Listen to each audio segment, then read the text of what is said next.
I tend to leave it off until I'm talking. Craig, let me know when.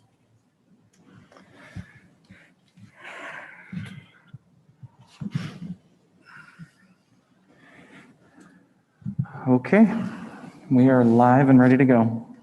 Hi, everybody. Welcome. We're on item 4. We're reconvening for our regular board meeting. And we have item 4, President's Announcements. We have a discussion of CVCC board representative for BBHCSD and B, pre-K 5 ventilation upgrade discussion. So item A is the discussion for CVCC. I had Mr. Yanaglas look into, in the past, we had this ability, the law had changed, we had this ability to appoint somebody, which is currently Mr. Gilbride, for a 3-year period. And basically the requirement was that they had background in one of the trades or in businesses. And 3 years ago, the board made the decision after doing interviewing that Mr. Gilbride was the perfect fit for us to have as our representative of CVCC. Mr. Gilbride is coming up at the end of his 3-year term, and he asked that we have this discussion, see if there's any interest on the board for, one of the board members to take his place, or would we allow him to continue for another 3-year stint. So I didn't know if anybody, and the reason why we're kind of doing this a little bit ahead, their organizational meeting is early in January, a little bit before ours, actually. So we kind of have to make the decision now so he can get re-sworn in January. So, and it doesn't have to be decided today as much as if somebody's interested, maybe give, us a heads up so we can at least give Mr. Gilbride the courtesy. Well, and I put in that agenda item, I put in there the link, which was from the Ohio Revised Code on who can be a board member at a vocational school. And it's basically somebody who it's either somebody who's from the sitting board or somebody who has certain business qualifications to be able to serve. But yeah, so I guess the question I think probably becomes, I spoke with Jim the other day. He's interested in staying. I think you might have had a conversation. Mm-hmm. So the question probably becomes, does anybody on this board have an interest in taking that spot?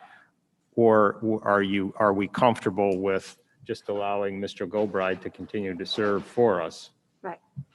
Well, and then I do have one other question. Has anyone else other than Mr. Gilbride expressed an interest in doing that? No, and that's another option thank you. That's another option that we have is we could re-interview again. We sent out we had an advertisement. We had, I don't remember how many candidates, about 5, I think is what I remember, and we interviewed them. So that's another option that we can do is allow Mr. Gilbride to reapply and then allow some community members. One thing I would say is it's a lot easier to have built those, because you're coming in from 8 other districts, those relationships and the building of those relationships take a lot of time to, and so it's difficult when you first come in the first couple years because that school is different than what most people are used to. It's also helpful that you have a lot of relationships, and knew what was going on in the programs for the 3 years that you were there. So it's just helpful. We found that consistency really helped us in the past. So that's just my thought. Well, we can absolutely do that. Yeah, what I would add on is if you all remember your first year on the board, you're spending a lot of time just trying to get acclimated to the nomenclature, to the way Wait, things. this isn't normal? It is. So education is very different. So somebody coming from the business world or the private sector, this is a very different environment. So it takes time to get acclimated and to kind of find your stride. So that's the only downside is that if you were to change it up, a new person might take a year or two just to kind of get their feet grounded with how the whole thing works. So my opinion is, that Jim's done a nice job for us. He's interested in continuing on the work that he started. I'm totally fine with supporting him to staying as a representative, but it is an option if we wanted to open it up and, cast the net again. Yep. Which I'm on the fence. I absolutely, he has done a great job. He, is very thorough when he's here. I just don't want to prevent someone else from doing it because, we don't want to advertise it again. But I don't feel strongly either way. I just know, having been there when I was there for 6 years, it was difficult the first year to get acclimated, as Mark said. I would propose that we left him there and allowed him to continue for another 3-year term, but That sounds good to me. Yeah, I agree with that. I think he's done a really great job of continuing to provide the board with updates and feedback and statistical analyses, sorry, of, just the profiles of the students and things that are going on. So I'd be totally comfortable with that. so we'll communicate that back to Jim, and we are thankful for his service. Item B, we have the pre-K-5 ventilation upgrade discussion. That's very loud. So, Ryan and is it Nate? Okay. So they're both here to talk about this. Given light of COVID-19 and ventilation as we're building a brand new, beautiful building, we thought it was imperative to bring this topic to the board in preparation of the future. So we'll let them kind of give an overview of what kind of options we might be able to explore, because it's much more cost effective to work stuff into a new building than it is to retrofit old buildings. And then they can answer any questions that you guys have. I would ask that you guys use the podium just so our YouTube, make sure the green light is on so that anyone that's watching on the streaming content can hear what you have to say. Let me, for people who are, because we're live streaming this, so for people who are watching at home, this discussion is about, do we want to entertain the option of adding additional ventilation options into the new building at an additional cost given COVID? And do we basically want to look at doing something ahead of schedule and adding a little bit more cost, but then having better ventilation for hopefully not, but future situations like this? Yeah, this is Ryan Schmidt with TDA Architecture. Thank you all for having us here tonight. Yeah, just to give a brief background, we were asked to take a look at this. Your building was designed to typical standards for every project that's currently being designed for the state. As you mentioned, this is an upgrade. So this isn't something you'd see in a typical OFCC project. This is something that is above and beyond, and that's why it wasn't typically figured in at the beginning stages. To your point, there is add value to what is being looked at right now. So this is something that, we're going through this current pandemic situation right now. Hopefully this ends soon and everybody gets back to something normal, but this is something that doesn't lose its value after that. It helps with virus prevention from this point forward. So it's always an add value from this point forward. As I've mentioned to a bunch of people, it's something that won't completely get rid of viruses and things like that. This is a helpful preventative measure. It's something on top of the normal, but people will still get sick. If people get sick just because of contact and things like that, it can't get rid of everything, but it helps with that air exchange process. That being said, we did bring our mechanical engineer here, Nate Cobb with Thorson Baker. He'll give you kind of an insight as to the systems we looked at. There are two systems that we've been looking at for all the schools that we're presently kind of having this kind of discussion for. One of them is kind of winning out in most cases because of all the things it does and kind of the value and the costs that are associated with it. So with that said, I'll turn it over to Nate. Sure. Just a very brief background. There's probably 4 different strategies, big picture, that are realistic for a school building. One of them is increased ventilation, and that's just trying to bring as much fresh air into the building as you can, trying to dilute the air, pull any bad particulates out. That's only realistic to a certain extent. If it's very hot out, if it's very cold out, your HVAC system is limited on bringing a massive amount of fresh air, and plus the costs associated with your utility bills and bringing massive amounts of fresh air in and treating it are unrealistic. So that one is something that if you have an older building, you can do to a certain extent. On a newer building, you could as well, but it's just not very cost effective, and it's only marginally useful. So that one kind of pushed to the side. The second one is HEPA filtration, which I'm sure you've heard of, which is very high efficiency filters, trying to capture as much of the particulates as you can back at the air handling equipment. That one is something at this point in the game we probably cannot implement just because the existing air handling equipment that's been specified does not have the fan capacity to deal with the additional static pressure drop of those high efficiency filters. Plus those are very costly over time to change out. It'd be difficult from a maintenance standpoint to continually replace them and costly to replace them over time. So that is something kind of, it's on the table, but probably not the best option either. So we're kind of down to two. And we do quite a bit of K-12 work, and there's two strategies right now that seem to be very popular. One is ultraviolet light that you put inside the ductwork. As viruses and bacteria pass by the light, you essentially zap it like a bug zapper, if you will, and cause the viruses and the bacteria, et cetera, to become inert. So that is one popular strategy right now. The biggest downside of that is that unless you have massively powerful UV lights, you're not killing everything as it goes by the UV light. So you need multiple air changes, throughout the days and the weeks, and it kills a certain percentage of them as they go by. It is probably more of an energy hog than the final one that we're going to discuss and the one that we recommended to the board through our research before, in the sense that you've got all these UV lights, a lot of power consumption. The lamps do need to be replaced from time to time, and you're just trying to zap stuff as it goes by over a time period. The last one that we're recommending is a technology called bipolar ionization. It's a bit of a mouthful, but you're essentially putting inside your air handling unit a piece of equipment that releases positive and negative ions. And these things attract themselves to different molecules like viruses and bacteria and essentially render them inert. And so it's very scientific, very technical. I don't even claim to understand all of it. I just read the research and the studies on them. And if you look up bipolar ionization, there are plenty of videos and things on exactly how it works. And if you want to dive a little bit deeper into the technology. The primary reason I would say we're recommending it is that, number one, it has been shown recently to kill COVID-19 up to 99% in the air after about 10 to 20 minutes.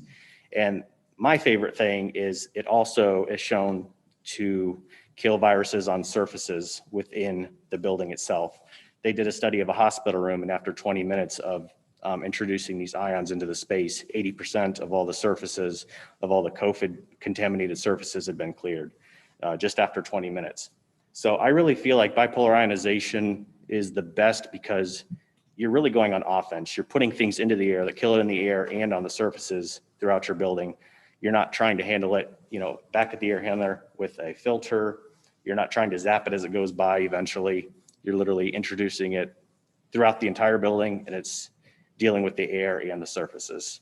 And it doesn't take much energy at all. There's essentially very little maintenance to it. And it's probably the most cost-effective of the four to implement as well. And so hands down, I think that's the one we'd recommend. How does that work? It's not a chemical that's put in, okay, It's electrostatic. It's releasing positive and negative ions into the air. okay. So I put one on my furnace at home, a couple $100, and it's just little needles that go into the air handling equipment in the airstream and are charging essentially ions in the air. So it eliminates the use of chemicals on those surfaces, which is what we've been doing currently to Right. keep those surfaces clean. Is that correct? Or To a certain extent, I mean, I don't know that I could say you don't need to clean surfaces in your building anymore. All I can do is refer you to the studies where they say, hey, these are the tests that we've done, and we've shown that it's killing it throughout the building. So would it completely erase it? No, but would it certainly enhance or potentially eliminate it? I think the deeper dive into that research would need to be done. Yes, ma'am. Can you be more specific when you say it's very cost effective? I guess from cost effective, it consumes very little power. So unlike the UV lights where your electricity bill is certainly going to go up because you've got all these UV lamps that are high powered where you're trying to zap the air.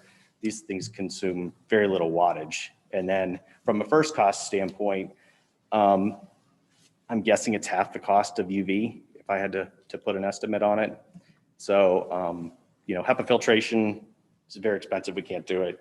UV is probably twice the cost of the bipolar ionization. And I think hands down, because I feel like it's the one thing where you're actually going on the offensive against it. You're not just trying to capture it somewhere or zap it as it happens to come by. You're literally 360 degrees in your building going after the virus and being proactive to kill it. If I could add to that too, essentially we're looking at 10 mechanical units throughout this building, and the range of price is about $9,000 per unit to get the system that we're talking about installed in there. So we're thinking if you were to do this, it'd be probably wise to allocate about 100,000 just to cover any sort of, overages if they come up, just because it hasn't been fully designed into the system. So we're figuring that'd be probably a safe ballpark as to what this might cost for this project. So we're looking at doing this proactively for some future virus outbreak again that may or may not come, and we have no idea when. Could be another 100 years, could be 10 years, nobody knows. But and we're saying, well, if we do this now, it'll cost less to put it in. But let's say the next virus outbreak is 20 years from now.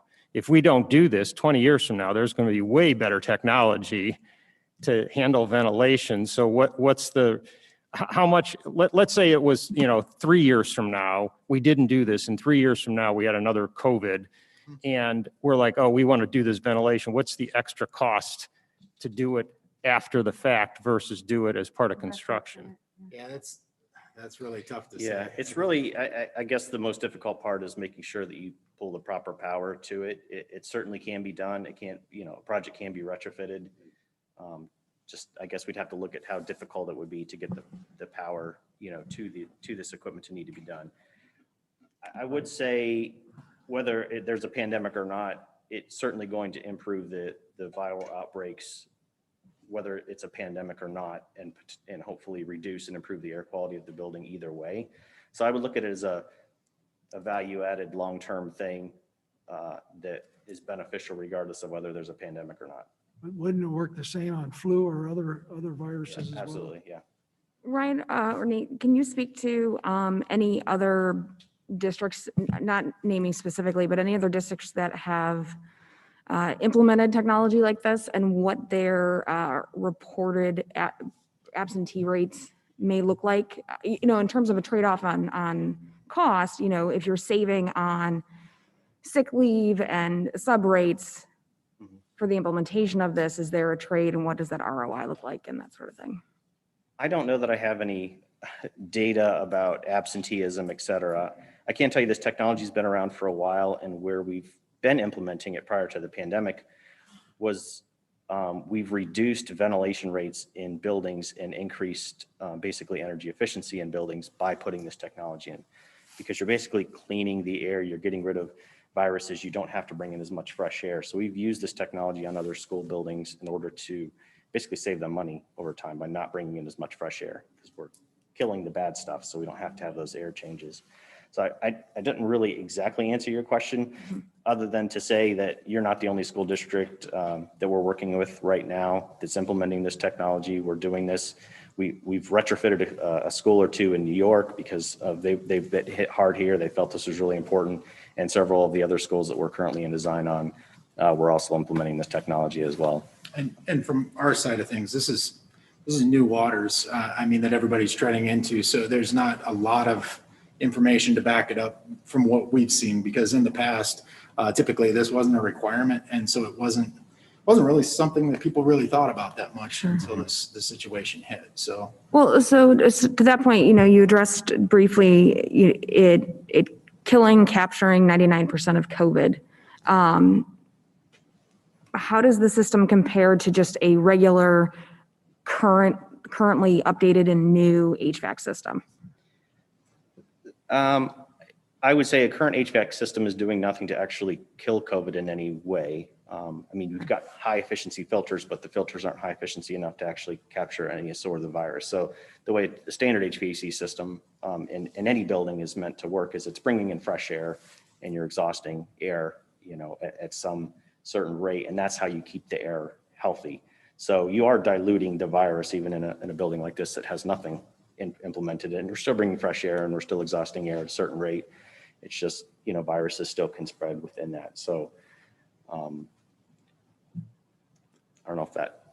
This runs, this runs 24 hours a day or You certain can. periods or what? You can, but typically you'd run it during any occupied hours, and every building has a morning warm up and a cool down sequence. So an hour or two before anybody really gets in the building, buildings are typically turning on the HVAC system to make sure it's comfortable when people come in. So the CDC has recommended that, during pandemics and things like this, that HVAC systems basically stay in occupied mode 24/7 to ventilate the buildings when no one's here, just to help continue to flush the building out. So even as you're considering what you're doing with any of your current buildings, I'd look at doing that, making sure you're trying to ventilate as much as possible, because that's what the CDC is recommending for existing buildings that don't have any of this technology implemented. So with this technology, you wouldn't have to do that. You wouldn't have to 24/7? I guess I don't want to tell you not to. I know you want to. I guess I know what the technology and the studies have shown that this technology does, but I don't want to go against the CDC and say, no, don't ventilate at this point. So.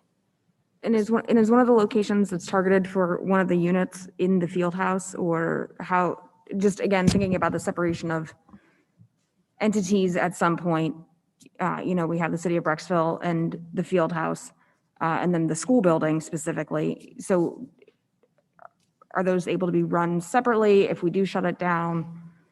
Yeah, these units, these bipolar ionization units go in each individual HVAC unit. So you could do the whole school. You can do all 10 of your large units. You could do 2 where you feel like you've got the most crowded spaces. You could do half of them. I mean, you can really do whatever you want. This really is an add and an improvement to your system. But from a power consumption standpoint or a usage standpoint, it would be different sectors of the building. Oh, yeah. Sorry. I could just make one quick note too. Somebody had asked previously about, adding this as an upgrade down the road. One thing we were asked by the contractor, Shook Construction, was to push for some sort of direction in the near future, because they're going to be starting a lot of their electrical rough-ins and things like that within the next few weeks. And this does affect that pretty tremendously. So they're like, Ryan, try to get me something by November sometime so we can decide what we're going to do. So I just want to put that out there. We can always get conduits in place and then make a decision later. That's always an option too, but I don't want to hold them up with the work they're doing. So it requires a higher power source than, let's just say a regular plug? It's not a significant amount of power. It's only 120 volts. So I don't think it's going to be extremely difficult. You may just want to get, as Ryan said, the conduit in place so that you're not pulling ceilings out to try to pull wire later to get this done. So that is an option as well, as to make it ready. We do solar ready buildings where we've got the conduit in case we want to add solar. You could do bipolar ionization or UV ready and pull the conduits and have a pathway to get to the electrical panels for when you're ready to do it at a future point. Any cost estimate on pulling conduit to basically rough in for a ventilation upgrade later? Nobody's gone into that detail, unfortunately. Sorry. Yeah. It's much cheaper than buying. It'll be cheaper now than it will be 2 years from now when your building's done, I'll tell you that. Ma'am, you had a question? Oh, yeah, just real quick. So the $100,000 is essentially, Turn your mic on. sorry, the $100,000 is a, One-time cost? Yeah. Okay, and that's for the school, and that doesn't include the field house? Correct. Okay. All right. Well, it Yeah, I did have guess the that- rotation units. Oh, I'm sorry. It did include the field area. house. It did. I'm sorry. Yeah. And then do we need to get the city to Yeah, the take a city have look to at pay this for the too? school. We would need to talk to them and get their buy-in on that part. Or Theirs they are could actually choose- quite a bit simpler though, in the sense that I'm sorry if anybody can hear me. The air rotation units essentially sit right up against the wall, so it's not as difficult to get the conduits over to those locations. We have a little bit more flexibility in that specific part of the building. The rest of the school itself, you're dealing with more walls and foundations and structure and all that kind of stuff you have to deal with. The field house is big open space, so it's much easier to access where we need to get to. The challenge I have is that it sounds like this technology is so bleeding edge that we don't have data on it. If it truly, in fact, reduces the spread of seasonal flu, it'd be great to have metrics on that to say, hey, this was put in these buildings and seasonal flu, sick days were reduced, some metric, was reduced. So without having data that shows, hey, does it really reduce illness in your building? Does it really save money? How do you quantify? Because we know the cost is $100,000. So we're talking about taking $100,000 of taxpayer money and putting an upgrade that's really probably being driven by this whole COVID situation, which, historically, these are every century type events. And I guess I'm struggling with that. It's like, do you really want to spend $100,000 putting this upgrade in where we don't really have data that says, hey, we think it'll reduce maybe illness going forward on a regular basis, but we don't have any data that proves that. We think it might reduce some costs, but we don't really know, and we can't really quantify it. And at the end of the day, I always look too, this is bleeding edge. There's a lot of energy being put into how do you improve ventilation. And I suspect 5 years, 10 years, 20 years from now, there's going to be all kinds of some new technology that might be much cheaper and much more efficient solution to addressing virus and airborne illnesses. So I don't know, I'm kind of putting my position out there, which is I'm not really, if there's other questions, that's fine. But based on what we've talked about, I don't really think this is a good use of taxpayer dollars to put this upgrade in where we have so little data that shows what the benefit is. It seems like it would be driven more out of fear about COVID, which by the time this building opens, God help us, hopefully COVID isn't around anymore by the time we open this building. Any other feedback or questions? We need to kind of give direction, so we don't need to we have to give direction. Yes, we should. Sorry. My We fault. should give direction. Not being definitive. Is there any opportunity for us to sit on this for a month?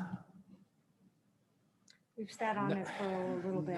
Not ideally. I mean, from this standpoint, like I mentioned, it's easier in the field house, but in the rest of the building, they're pulling their conduits and getting that stuff in the ground. What if they authorized the conduits to be pulled and sat on it for a month?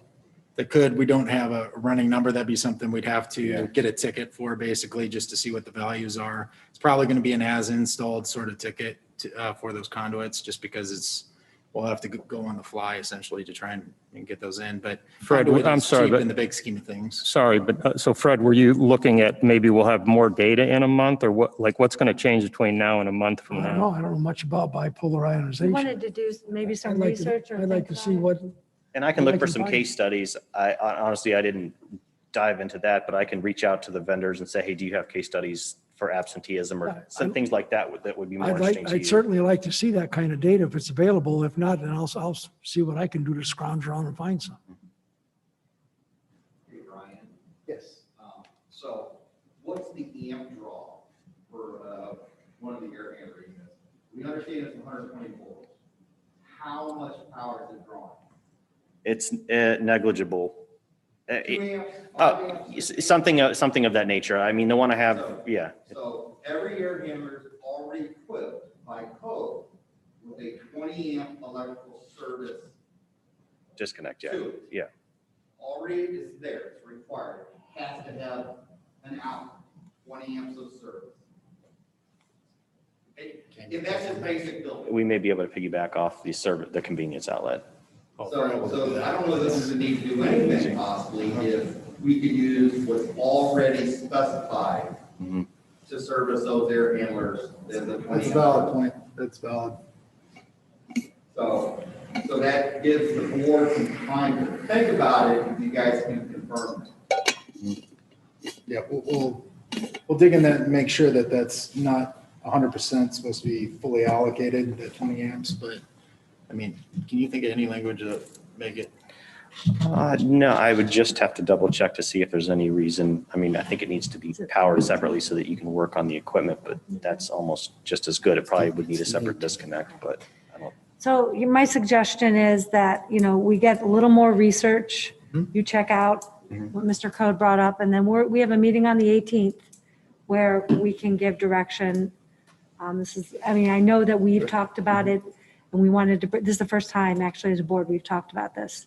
So is that okay with? That's Yeah, and I think that feels a little bit better to the board. Yep. It gives us time. So I just want to remind the board that the reason that we're having this discussion, because it's over the allocation of change orders that Craig and I are authorized to do without board approval. So when you see it next month, you're going to see an agenda item that has that change order on there for you to vote on. So it's not about giving direction. It's you're actually going to vote on whether or not you want it based on the information that will be provided to you. So just wanted to clarify that. Okay. Yep. Thank you. Any other questions? Oh, thanks, guys. Thank you so much. Thanks. Thank you. Thank you. Move on to item 5, board member committee reports. We have financial liaison audit committee, Nothing. permanent improvement committee.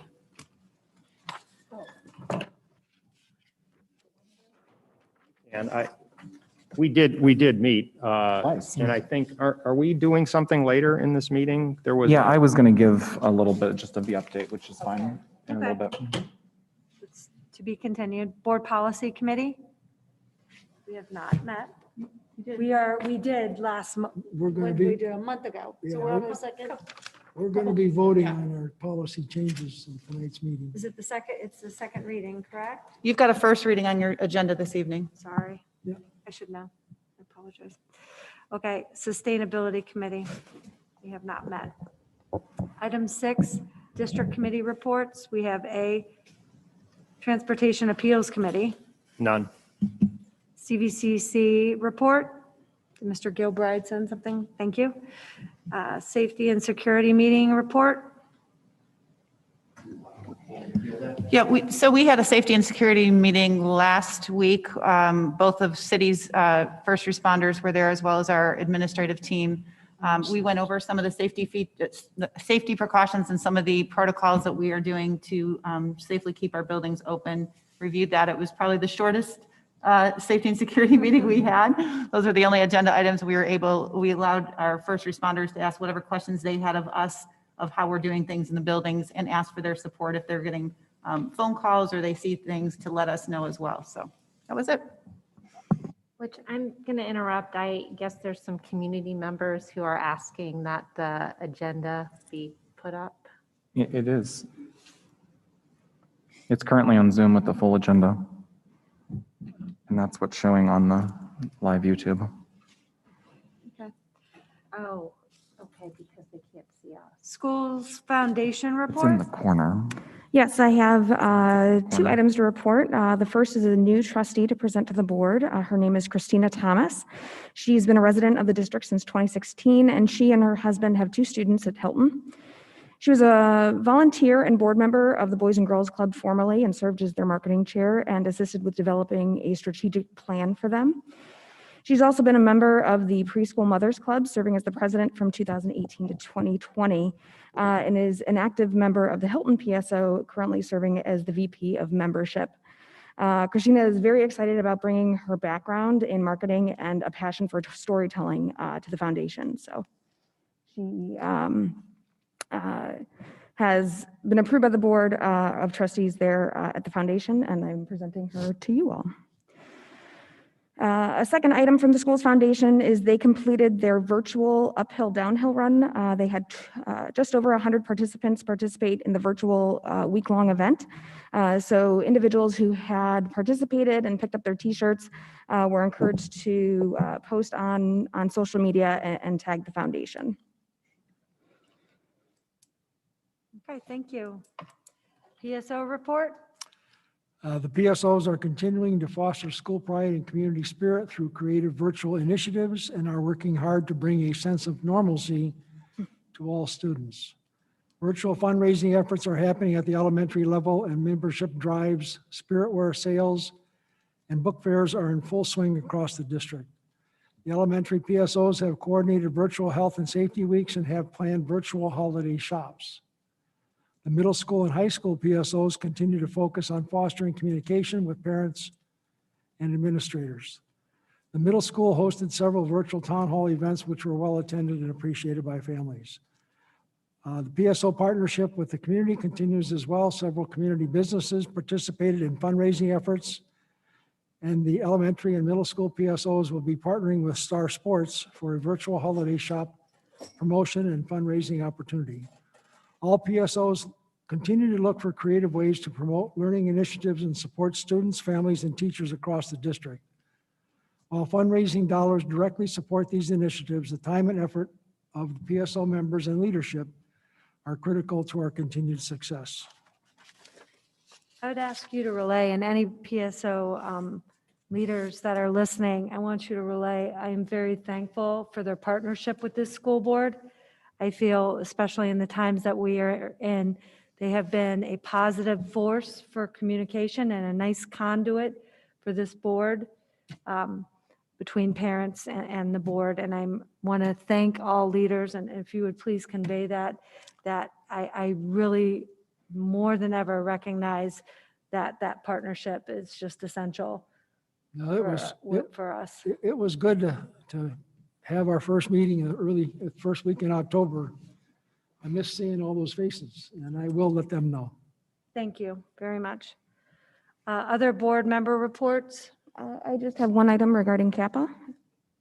Or, excuse me, two items. So the first is that the high school, they're completing their Red Ribbon Week this week with continued opportunities for engagement and activities. And the second item is they will be holding a virtual wellness fair this Friday, October 30th. And this is a rescheduled event from March. Their original event was, I believe, to be had the Friday we closed school. Thank you. Item 7, we have superintendent's announcements. A, we have the announcements, and B, October construction update. Thank you. The construction update is just, there's a document on there if anyone's interested to read and to see some pictures of where the construction project is, so I will not be speaking to that.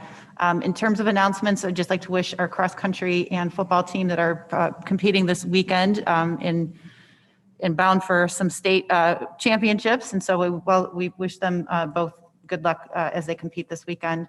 And I know Dr. Martin was asked to do a presentation. So I'm going to turn the show over to you to talk a little bit about our online learning, our different learning platforms that we are engaged in currently. Okay. Let's see if it does work.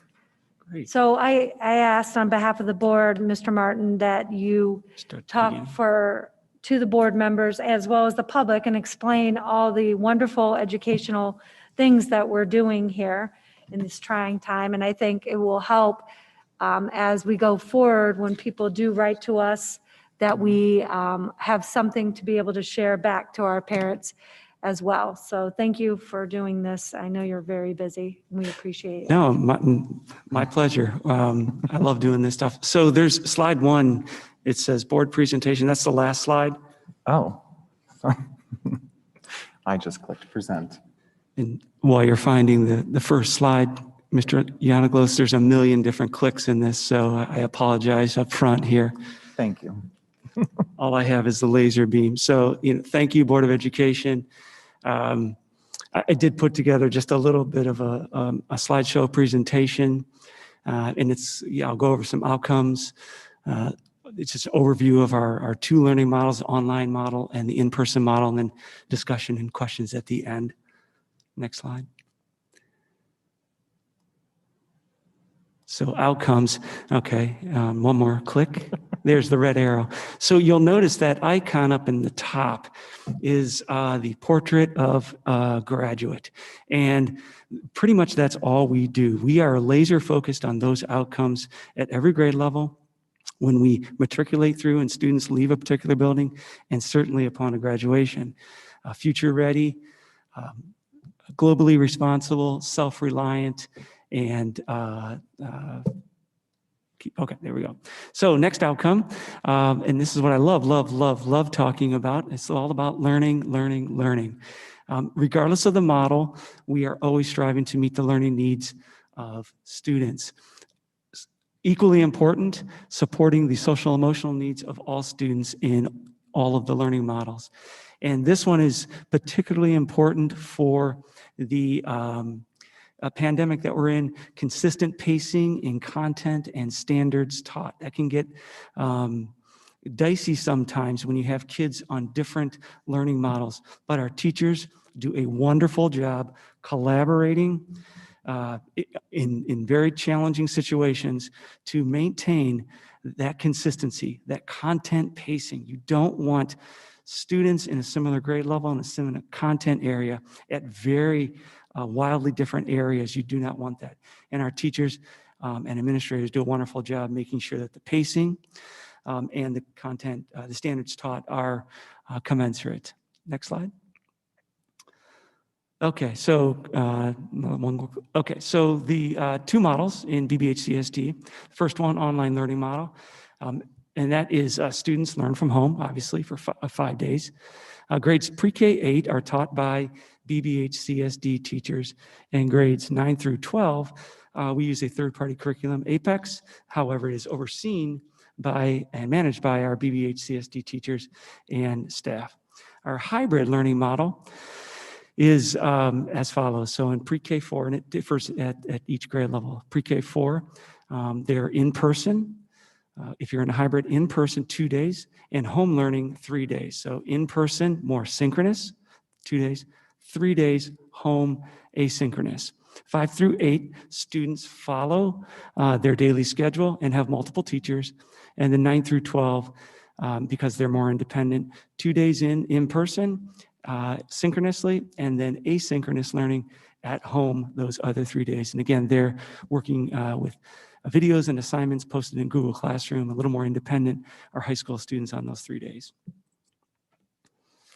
Okay, regardless of the model, and this is like not just Martin's mantra here, all students learn the content. We have to be laser focused on learning the content and the standards taught. Students receive feedback. Again, our teachers go above and beyond, our administration, our coaches, feedback. What are you learning? How do we know you're learning it? We have to give that feedback. And this makes it all the more challenging in a pandemic. But again, our staff is doing a wonderful job. We expect students to be engaged, active, and participatory. And I can't give the staff enough kudos for this because it's hard. There's a lot of stress out there. There's a lot of anxiety, but they have to think of creative ways to keep those kids engaged. We also have to be very, very mindful of screen time, both adults and students. And I think we're striking a nice balance. We're learning, but making sure that kids aren't on the screen 7 straight hours. It gets challenging some days, but we try to balance it. And this, most importantly, we want to instill that love of learning, that joy of learning. We don't want that to go away. Okay, so this is a lot. We're not going to look at it too long. This is a sample K4 online learning schedule. This happens to be 2nd grade. So I just want to point your attention to these little icons right here. Those are little Zoom icons. So wherever you see that, the teacher is zooming in with the class. And that could either be small group, whole group. If it's whole group, it probably involves, if it's at 2nd grade, which this is, breakout rooms and so forth. But you'll see across here, from 10 to 10:45, there's guided independent reading all the way across. Now, again, this is online. This isn't the hybrid. We're going to look at that next, a 2nd grade hybrid. So when you're in the online model, you're going to have to spread that learning out, that in-person virtual learning 5 days, and this teacher does that. Okay? You'll notice also there's screen time in the morning here, and then in the afternoon, we're going to run some asynchronous specials where students might be checking out a video or going outside, doing a PE activity, but that's more asynchronous down here. Next slide. This one's got a million clicks. Sorry about that. So this is a sample K4 hybrid. This is 2nd grade, same school, same team. And you'll notice A couple more clicks, Craig. A couple more.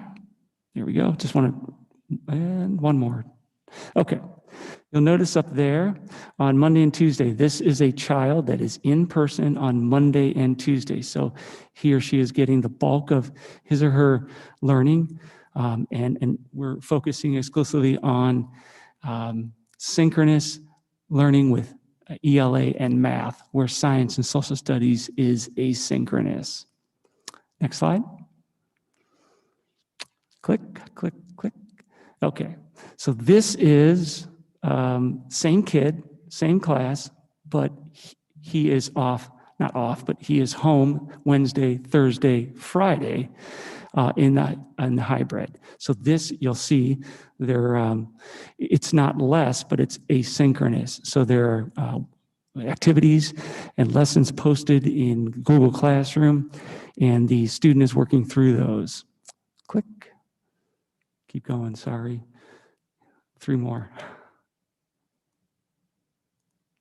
Okay. This, I couldn't fit the 5th grade on here. Mr. Ring sent this to me. This is 6th grade, 7th grade, 8th grade, their master schedule. And I want you to pay attention to the green. So wherever you see green, that is what we call OLA, our Online Learning Academy students. So I think up here is Mike McNamara, we'll just use as an example, 8th grade teacher. So in first period, Mike has conference and prep. Second period, he has an in-person class. Third period goes green, that is the Online Learning Academy students. Fourth period, he's back to in-person. We've got to give him some lunch here once in a while. Then IE, back to in-person, and in-person 7th and 8th period. So you'll see throughout the grade levels here, 6th, 7th, and 8th, there are, if you're teaching 5 classes, one of those classes is going to be an online learning class. But when the students are home, so A through L, Monday, Tuesday, M through Z, Thursday and Friday, when they're at home, they are still following their schedule. So there is live stream and Zooming during the day for those in-person learners. Next, okay. So high school, I'm gonna go ahead and try to explain this as best I possibly can. So from September 8th to October, 30th, which is 2 days from now, we will continue with this model, which is the third party. If you are an online learner, it's third party Apex. So this is a typical student class schedule for a student that's receiving online learning through Apex at the high school. Next slide. This is kind of what the student's day looks like. So there's an advisory check-in in the morning, 8:30. So we want to make sure that student's up and at 'em and ready to do his or her work. They're going to go through their day. And this is, again, it's asynchronous, so they're using Apex, but they're pacing themselves throughout the day and getting those courses done with the schedule that you previously saw. But check out this at the end here. So from 3 to 3:30, we have an end of the day check-in with an advisory teacher, and that is to keep the students on pace so that they don't fall too far behind. Because you can imagine if you don't have supervision, perhaps at home, students could fall behind if it's completely asynchronous through a third-party curriculum. But we have the staff in place, and they do a wonderful job checking, managing, and overseeing it. Next slide. So Mr. Austin, you might have read in his newsletters, he is going to move to a concurrent learning model, and that's going to start November 2nd, so on Monday. And this is going to kind of mirror what they're doing at the middle school. So you're going to have, if students are in good academic standing in Apex and choose to come off of Apex, they can now join their classroom. They're already assigned a teacher. They can join their classroom in both synchronous and asynchronous ways. So again, think about the schedule that you saw for the high school. There could be multiple ways to continue and enrich that learning. Might be some live streaming, might be Zooming, could be part of the class, whole class. The configurations could be different. We always think in small bursts of instruction and learning. Again, it's not good to sit there and lecture to students for 40-some minutes. Our teachers do a good job getting kids into individual breakout rooms and so forth, working independently, coming back for guided practice. Again, we can do that asynchronously as well. Teachers could post instructional videos with formative follow-ups. And then there's opportunities for students to get some extra help from teachers. Just some expectations when this goes down in the concurrent learning model. Students will follow and visit their follow their daily schedule and visit Google Classroom. They are expected to complete their assigned work, homework, readings, etc. This is big. We want students to communicate all concerns. You know, sometimes in the pandemic when we're learning virtually, kids don't want to talk. They don't want to talk online. Which is, you know, we've got some creative ways to get them to do that, but we really want them to take ownership and communicate when they have concerns, communicate directly with their teachers, and actively participate in the concurrent learning activities. Okay, so, you know, this is going to happen. There's going to be potential quarantine situations. We have them now. This is kind of the statement that we came up with, and I'm just going to read it. When students are quarantined, the team at each school will work collaboratively with students and their families to ensure that they will continue to be on pace with the content and standards being learned. So for example, at the high school, we want to make sure that they're going to earn their credits. So it's a team effort. There's not one size fits all. It's a team effort to ensure that those quarantine students' learning will continue at a high level. So middle school and high school, if students are well enough, they will follow their daily schedules from home. And again, we're going to be doing that more live streaming and Zooming. Elementary students, wouldn't be appropriate for them to follow period 1, period 2, period 3 if you're a kindergartner or a first grader. But for elementary students, if well enough, they will complete lessons from home with teachers and staff checking in. They may have an opportunity to join an online class, wouldn't be the same teacher if the numbers permit. So it's a little bit different when students get sick and, you know, they're out for a couple of weeks. We would do, you know, assignment pickup and so forth. This is a little bit different. If they're well at home, we want them to continue to work, continue to learn, but we'll continue to check in. So thank you. Discussion, questions? I have just feedback that I'm sure you've received it as well from the public, and it's a question more. Is it a possibility with the hybrid model to flip where M through Z, they would go Monday, Tuesday in another quarter, and then, you know, you take the other half of the alphabet for Thursday, Friday? The reason being is, generally speaking, in education, the introduction happens on Monday of the new skill. And then when the Thursday, Friday kids come, the other half of the alphabet, they seem to never be getting that introduction. So is that something maybe worth thinking about? Also, there's been some feedback about things not being equitable as far as days, because things have hit on a Friday. They've been 3 days short, some parents have said. So what are your thoughts on that? Just so I'm clear, I think this is the first question about flipping the A through L, M through Z. Would that be only applicable at the elementary level? You know, I don't know. It's just a question. What about overall? If we flipped it, would it create administrative nightmare for teachers? Do we think that's something that's educationally best, or?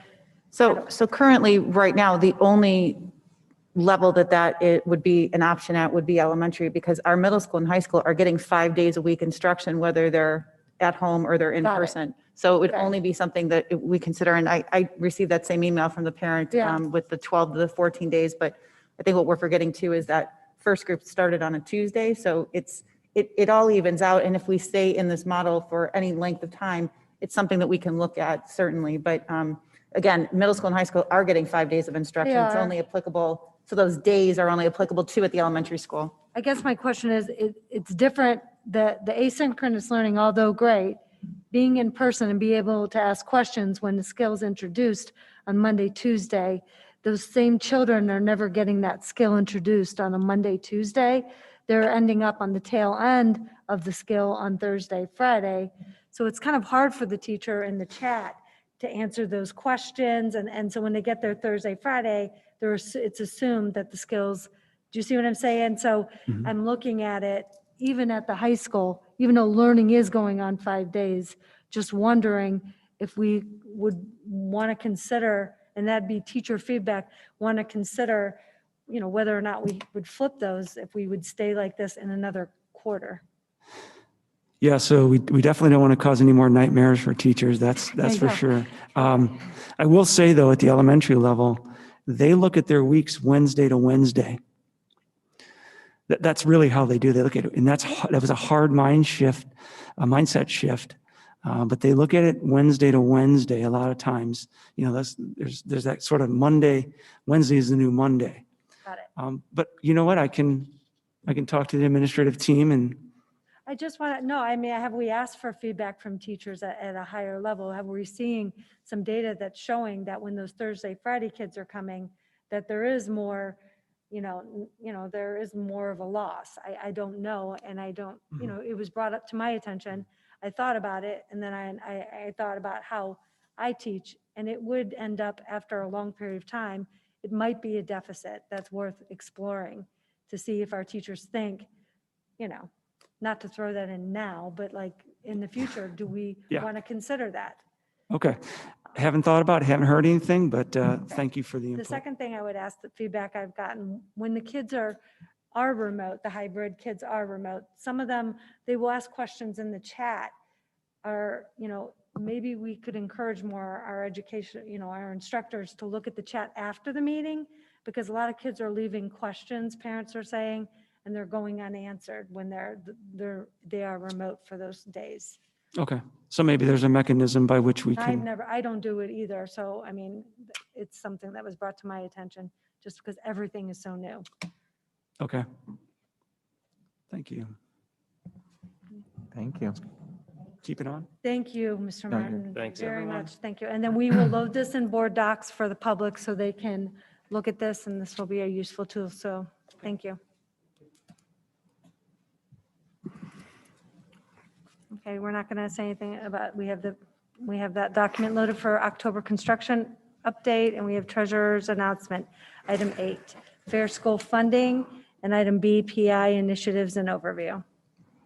I just wanted to bring it to the board's attention. We've been talking about the fair school funding model. We, as treasurers, just received an update this week that Senators Peggy Lehner and Vernon Sykes are expected to introduce a Senate companion bill to Senate Bill 305, where they're also looking for, we should have a resolution maybe for November for districts also to approve in support of Senate Bill 305.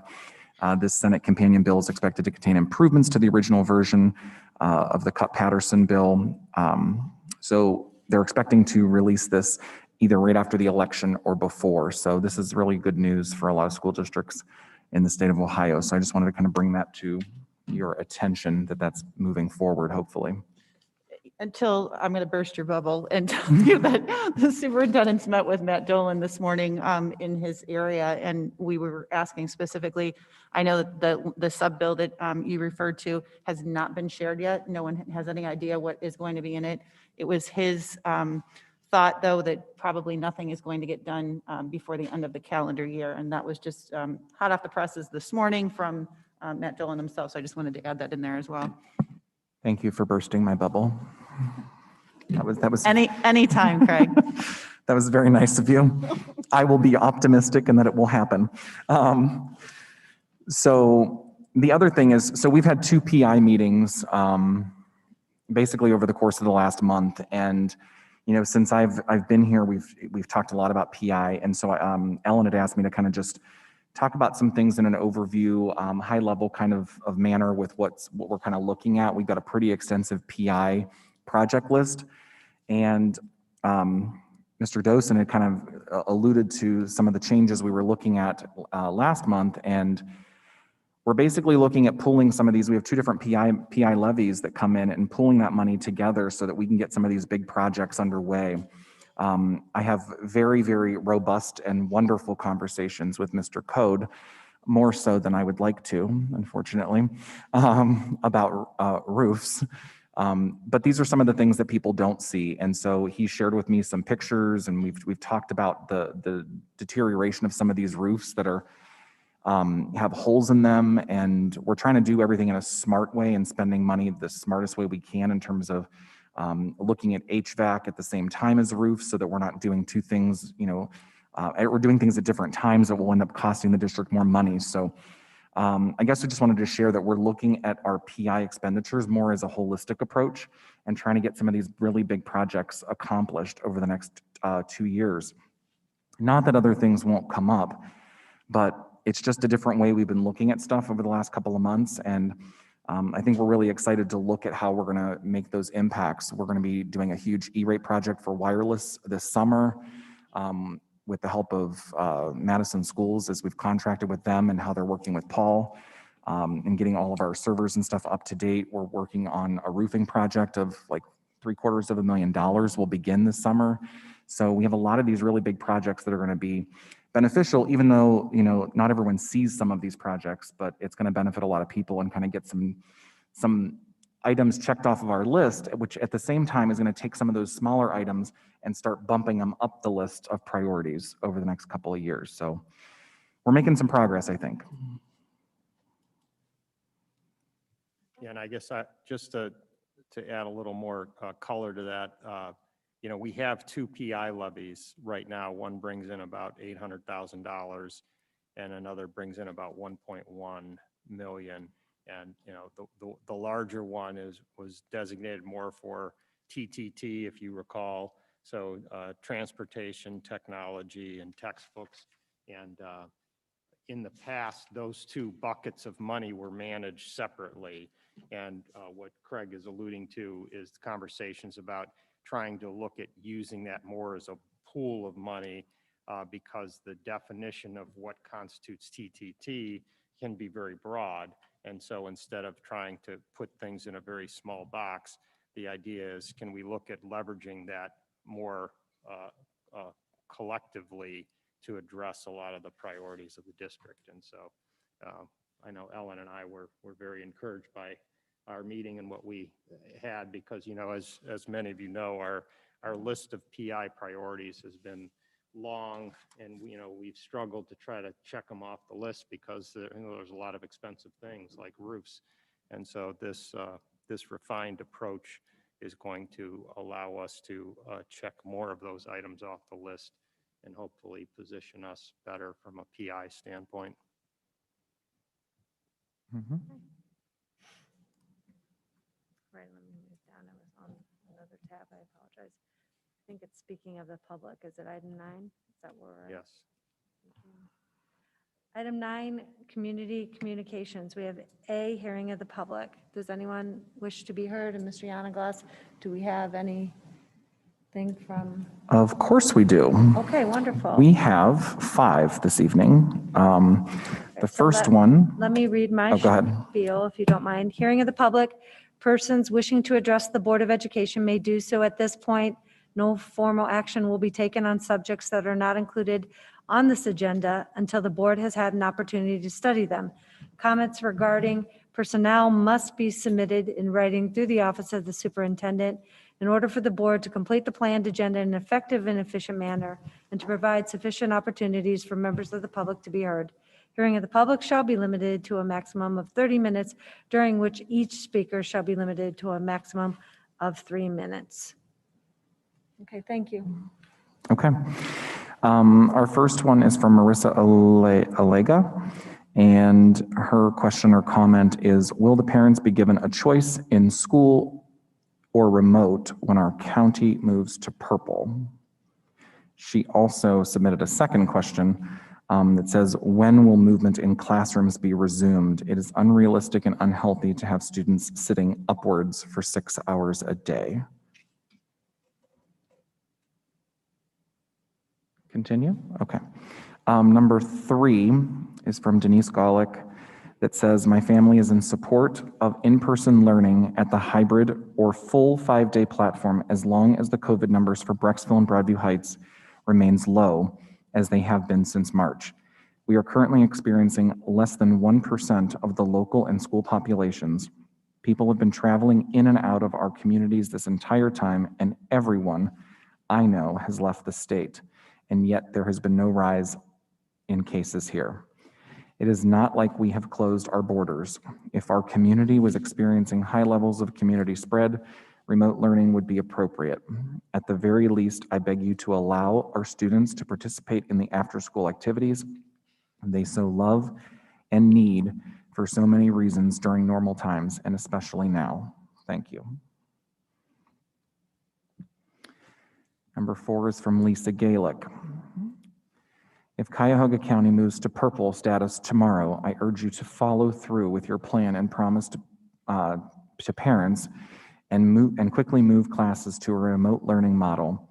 I also ask that you reinstate remote learning for the period between Thanksgiving and winter breaks to allow for deep cleaning of the school buildings and to slow the spread of the flu and COVID-19.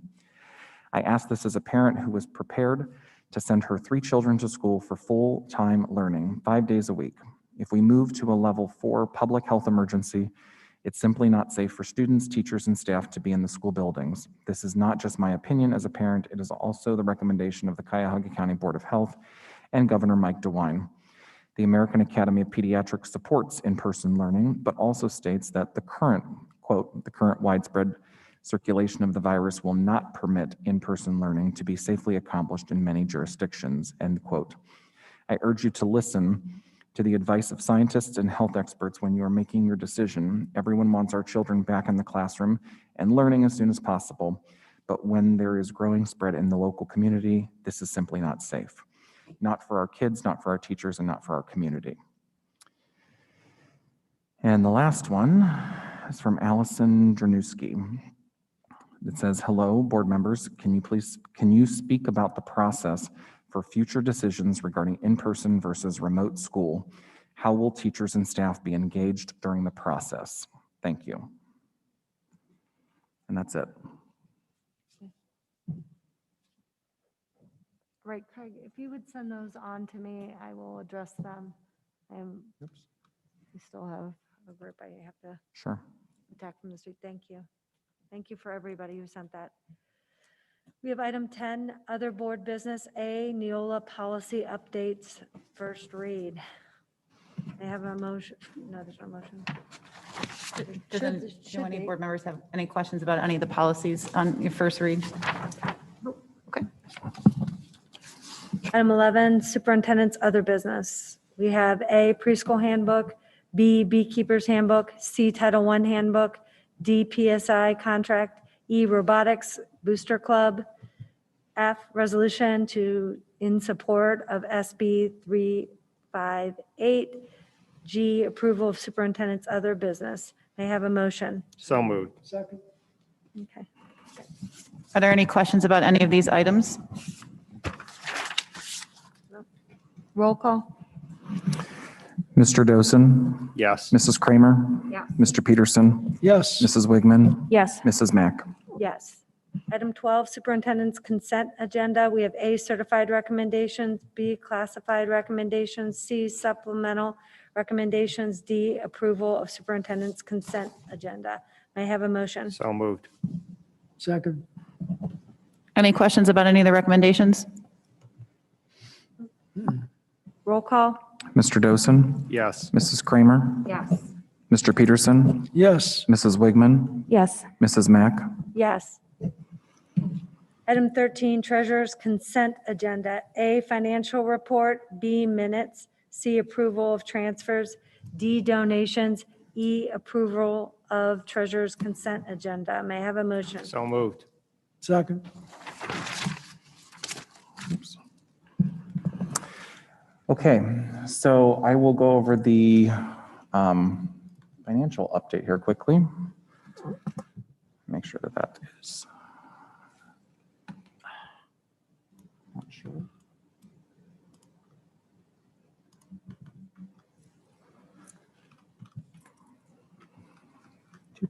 Sorry. Okay, so the general overview here is on the revenue side, we are $861,000 in a favorable position, 256 in unfavorable on expenditures, which would be a total net impact of $604,000 to the positive on our cash balance at the end of the year. If you recall back from the prior forecast, which at this point, due to COVID, is becoming a little outdated, we had anticipated some additional state cuts that have now been given back to the wealthier school districts. So I'm currently working on finalizing that, so we'll have that for the November meeting for the 5-year forecast, which should hopefully indicate something similar to this. The reason why our cash balance really has not been affected yet is that we just started to spend a lot more of our general fund. Since some of the grant money has basically run dry from PPE and some of the CARES Act money has basically all been spent at this point. So I do anticipate that will, I don't necessarily know where it's going to put us at the end yet, but it's something we're just watching because we're going to start hitting the general fund. But it's always been my experience to spend the federal money, the free money first before we have to dip into the general fund. So that is what our strategy is for right now, and we'll continue to hope for some relief if the government will pass additional funds. So we'll keep you posted. In terms of some of the month-to-month revenues, I told you before, we had the county auditor and how the taxes have come in. We still had a high collection rate. Our delinquencies have not shown an increase thus far. Everything has just been delayed a month, so that's why some of these numbers look a little wonky. And then the other thing that I need to kind of prep everybody for, I was having a conversation yesterday with Mike Sobel, is that some of that money that happened last year between the buses, we are still not through with the bus situation. We're through with it, but it's still going to show up like this year because the software trend stuff. And so last year, it's comparing last year to this year. And at that point, we had all this extra revenue, which was not revenue. So I told him, I said, so we're going to be living with this bus situation for the next year. And he said, yes, unfortunately, because it's always just comparing from last year to this year. So it's really just something to ignore at this point. But because that was a revenue last year in the month of September, it's showing that our revenues are significantly down by $461,000, which is not necessarily true. We are still down in revenue, but that's due to the all-day kindergarten. We'll probably see more of that happen next month because we have, I think we're done with all of the refunds for kindergarten because we did refund everybody now that we're doing all-day kindergarten basically throughout the year, depending on whichever model that we're in. So I think that hits us in maybe 1 or 2 additional months down the road because of all those transactions. So on the expenditure side, I think we're holding pretty steady. We don't have any major issues. We are saving money in purchase services. A lot of that is attributed to some tuition, which is actually good because when I got here, I spoke about that some of the tuition was causing us increase in purchase services. We have seen a decline bringing more students back into the district, which has been positive for us. Salaries and benefits, we have had some retirements, which has started to help in keeping that in line. And I guess that's about it. I don't know, does anyone have any questions on the financial piece? We are going to receive probably next month. We do have a reimbursement rebate coming back from the Bureau of Workmen's Comp. That was an additional revenue source. So that'll hopefully help still protect the general fund for another couple months, depending on how the PPE purchases go.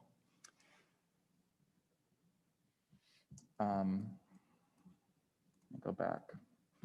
And then just one thing is about the transfers. The transfers, those are our yearly transfers, and that is $25,000 to the from the general fund to Kappa, and then $25,000 into the turf fund. So that's just a normal yearly occurrence for that item, and there were no donations this year, or this month, sorry. Any questions?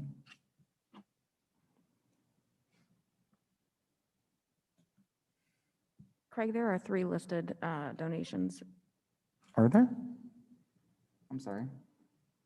Oh, it's embedded. Sorry, she normally puts them in as a sheet, so I apologize. Thank you, Brittany. Yep.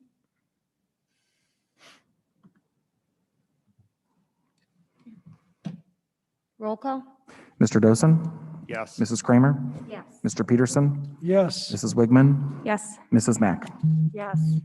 Item 14, closing items. We have A, announcements, B, adjournment. May I have a motion? So moved. Second. Roll call? Did you want to read the announcement or? I'm sorry. I don't have an announcement in mind. Could you read it? Sure. The next meeting of the Board of Education is scheduled for Wednesday, November 18th at 7 PM at the Education Center. Thank Do we you. want to keep it there? Just, Or we may be doing it back here. To be continued. All right. Roll call? Mr. Dosen? Yes. Mrs. Kramer? Yes. Mr. Peterson? Yes. Mrs. Wigman? Yes. Mrs. Mack? Yes. We are now adjourned. Thank you.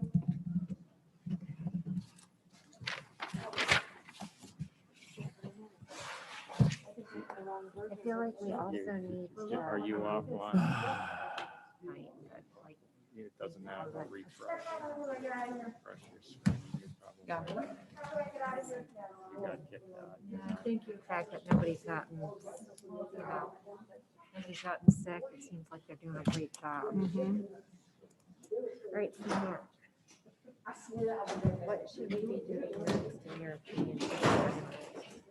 Yeah, well, I think,